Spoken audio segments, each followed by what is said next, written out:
अध्याय 2 तपाईको मनले कसरी काम गर्छ? के तपाईले कहिले सोच्नु भएको छ किन तपाईको जीवन यस्तो छ? किन एउटै समस्या बारम्बार दोहोरिरहन्छ? यसको उत्तर आजको अध्याय 2 मा पाउँदै हुनुहुन्छ। आउनुहोस् 5 वटा बुदामा हेरौँ। बुदा नम्बर 1, 2 प्रकारका मन। तपाईले कहिले सोच्नु भएको छ तपाईको मन कसरी काम गर्छ? वास्तवमा हाम्रो मन 2 भागमा बाँडिएको छ, चेतन मन र अवचेतन मन। सबैभन्दा पहिले चेतन मनको कुरा गरौँ। यो सोच्ने, निर्णय गर्ने, विश्लेषण गर्ने भाग हो। उदाहरणका लागि जब तपाईँ बजार जानुहुन्छ र सोच्नुहुन्छ कस्ता कस्ता फलफुलहरू किन्नुपर्ने, कस्ता कस्ता तरकारीहरू किन्नुपर्ने र कति बेला घर फर्कनु पर्ने हो, त्यो तपाईको चेतन मन हो। यसले तपाईलाई निर्णय गर्न मद्दत गर्छ कि के सही हो र के गलत। तर अब सोच्नुहोस् कि तपाईले सधैँ बिहान उठ्ने बानी बसाल्न चाहनुहुन्छ। तपाईले बारम्बार सोच्नुहुन्छ म बिहान 6 बजे उठ्नेछु। अब चेतन मनले यो विचार दिन्छ र अवचेतन मनले त्यो विचारलाई लिएर काम सुरु गर्छ। अब तपाईले हरेक दिन 6 बजे उठ्ने कुरा दोहोर्याउनु भयो भने अवचेतन मनले त्यो बानी ग्रहण गर्छ र तपाईको शरीरलाई त्यही अनुसार चलाउँछ। यसले कहिले गलत भन्दैन।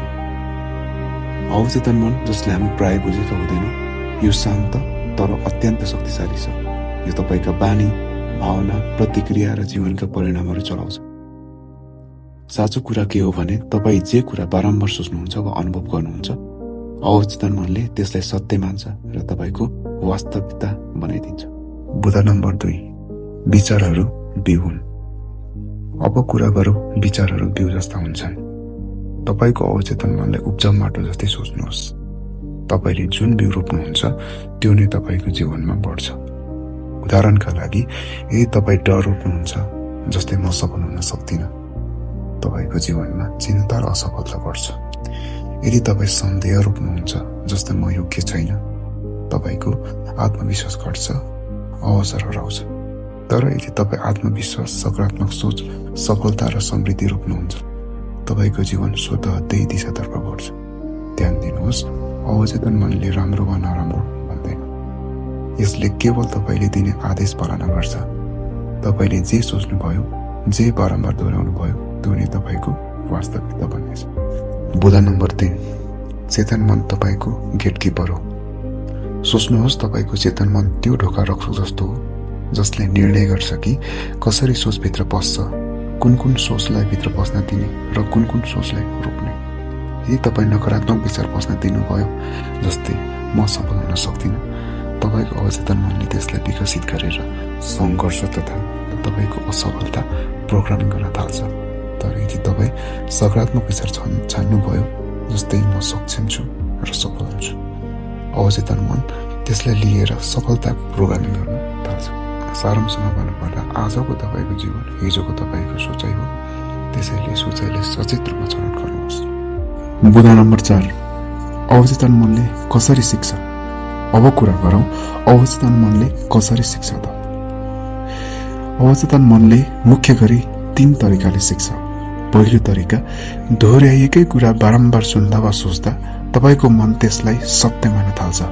उदाहरणका लागि तपाईँ बारम्बार भन्नुहुन्छ म सक्षम छु, तपाईको अवचेतन मनले यसलाई ग्रहण गर्छ र तपाईको व्यवहार र बानीमा बदल्छ। दोस्रो तरिका, भावनासँग जोडिएका विचारहरू सबभन्दा गहिरोसम्म पुग्छन्। यदि तपाईँ कुनै कुरा सोच्दा डर वा उत्साह महसुस गर्नुहुन्छ, त्यो विचार अवचेतन मनमा छापिन्छ। त्यसैले सकारात्मक भावनासँगै सोच्नु चाहिँ धेरै शक्तिशाली हुन्छ। तेस्रो तरिका, स्पष्ट चित्र कल्पना गरेको दृश्यलाई अवचेतन मनले यथार्थ जस्तै स्वीकार्छ। उदाहरणका लागि यदि तपाईँ आफ्नो सफलता कल्पना गर्नुहुन्छ, आफ्नो लक्ष्य हासिल गरेको अवस्था देख्नुहुन्छ, अवचेतन मनले त्यसलाई वास्तविकता जस्तै बुझ्न थाल्छ र तपाईको निर्णय र क्रियामा त्यसको असर पर्न थाल्छ। त्यही कारणले एफर्मेसन्स, भिजुअलाइजेसन्स, ग्रेटिट्युड, प्रार्थना जस्ता अभ्यासहरू अत्यन्त शक्तिशाली हुन्छन्, किनभने यी सबै अवचेतन मनको आफ्नै भाषा हुन्। बुदा नम्बर 5, अवचेतन मनले सधैँ हो भन्छ। अब कुरा गरौँ अवचेतन मनले सधैँ हो भन्छ।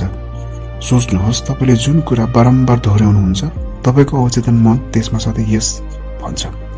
उदाहरणका लागि तपाईँ भन्नुहुन्छ म सक्षम छु, अवचेतन मनले भन्छ हो तपाईँ सक्षम हुनुहुन्छ। तपाईँ भन्नुहुन्छ म गर्न सक्दिनँ, अब अवचेतन मनले भन्छ हो तपाईको असफलता हुने सम्भावना बढ्छ। ध्यान दिनुहोस्, अवचेतन मनले तपाईको विश्वास सुन्छ, चाहना होइन।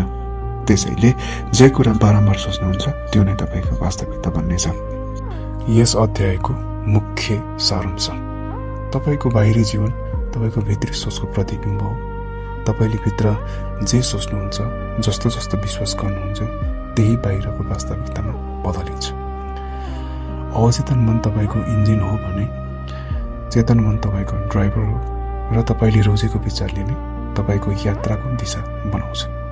यसर्थ यदि तपाई साँच्चीकै जीवन परिवर्तन गर्न चाहनुहुन्छ भने पहिले तपाईले अवचेतन मनलाई दिने सन्देश परिवर्तन गर्नुहोस्। यसलाई विश्वास पाउनुहोस्, कृतज्ञता खुवाउनुहोस्, सफलताको चित्र खुवाउनुहोस् र जीवन तपाईका विश्वाससँग मिलेर उठ्न लाग्छ। तपाईहरुलाई आजको च्याप्टर 2 को कन्टेन्ट कस्तो लाग्यो? मन पर्यो भने लाइक, फलो, शेयर गर्न नबिर्सिनु होला र कमेन्टमा फिडब्याक दिन नभुल्नु होला।